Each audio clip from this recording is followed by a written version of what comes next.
Childhood memories, a link to the past. A past that so many feel the desire to go back to. The idea of revisiting nostalgic times or reliving childhood moments is something nearly everyone can relate to. Back in the good old days, the belief that childhood, or even just a previous era, was somehow better than the present. But where does this feeling come from? Why do so many feel an innate connection to this longing for the past? Today, we're going to explore the aesthetics and ideas shaped by this nostalgia and attempt to understand the meaning behind it all. Welcome to Understanding the Allure of Memory.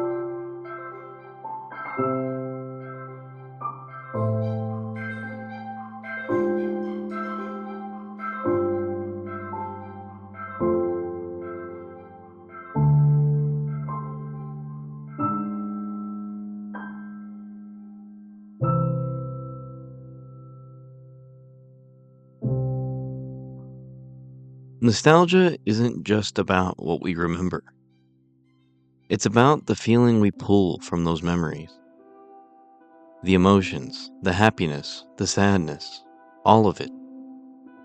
It's not tied to a specific event, but to an atmosphere, a sense of warmth and familiarity wrapped in hazy recollection. The glow of a lamp casting soft shadows on a childhood bedroom wall. The bright midday sun casting a soft sunny glow on a suburban street side. The muted hum of a world that feels both simpler and endless. These sensations don't just remind us of the past. They create a version of it that feels just out of reach, like a dream we only half remember. But what is it about these sensations that are so universal amongst many across the world? Why do so many people share in these common trends of nostalgia, liminal spaces, and nostalgia-core aesthetics? Take, for instance, the newer wave of videos revolving around 2000s childhood memories. Amongst many young adults, including myself, these aesthetics and videos come across as familiar and comforting. But again, how is this feeling and connection achieved? Let's dive deeper into the atmosphere of this genre. What makes this aesthetic so compelling is its almost surreal quality. The past, as we recall it, is often blurred and softened, filtered through a lens of time like an overexposed photograph. Sun-faded plastics, warm golden hues, the hazy glow of a CRT screen. These details shape our perception of the past, making it feel more like a moment suspended in time, rather than something that has simply faded away. There is comfort in this distortion, even when it carries a subtle melancholy. Certain places seem to exist outside of time itself. A waiting room with sun-bleached magazines, an arcade humming in the dim glow of neon, an empty school hallway lit only by a flickering exit sign. These spaces feel preserved, untouched by the modern world, like echoes from a reality that lingers just beyond reach. They are familiar yet distant, a reminder that the past, though unreachable, is never truly gone. What draws people into this aesthetic is not just its visual appeal, but its emotional pull. Even those who never lived through certain eras can feel a strange familiarity when immersed in these aesthetics, as if nostalgia is less about the past itself and more about a longing for something intangible. Whether through old photographs, forgotten technology, or carefully curated recreations, this aesthetic allows us to step into a version of the past that is more about feeling than fact. A past that is warm, distant, and endlessly intriguing. One of the most fascinating aspects of nostalgia is how it manifests visually. The aesthetic of nostalgia seen in art, music, and media leans into a soft glow of memory, amplifying the details that make the past feel distinct yet unreachable. The washed out color palettes, VHS static, worn out furniture, and childhood relics all play into this idea of a world just beyond our grasp.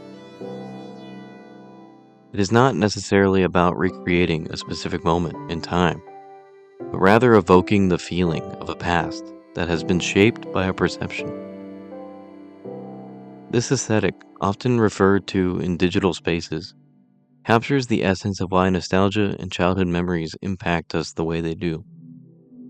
The appeal isn't just in recognizing old technology or familiar spaces. It's in the way these visuals transport us back into a state of mind, a feeling of comfort, mystery, and familiarity all at once. Whether through music that sounds like a distant memory, imagery that resembles an old dream, or spaces that feel untouched by time, this aesthetic gives form to nostalgia itself. It is a way of holding on to something that has already passed, not to replace the present, but to remind us of the beauty in remembering. The reason nostalgia can't exist in the present is because nostalgia needs time to take shape. The moments we look back on so fondly weren't nostalgic when it happened. They were simply the present, fleeting and unremarkable. It's only with distance that they became something more, something worth longing for. The present may lack that same emotional pull because it hasn't had a chance to transform yet. The warmth of childhood bedrooms, the glow of outdated technology, and the strange allure of forgotten spaces. All of it needed time to become nostalgic. This is why we never feel nostalgia for the now, only for what has already passed. In the end, nostalgia isn't just about the past. It's about the way time reshapes our perception, turning the ordinary into something extraordinary, something worth remembering. Perhaps that is the true allure of nostalgia, not simply the longing for what was, but the realization that the present, too, is fleeting.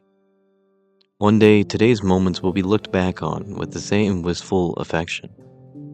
The places we pass by without a second thought, the objects that surround us, the sounds and sensations of now, all of it will eventually become a part of the past, waiting to be rediscovered through the softened glow of memory. Nostalgia isn't just a reflection on where we've been. It's a quiet reminder to appreciate where we are before it too becomes something to long for. So, remember to cherish all that is. And as always, thank you for watching.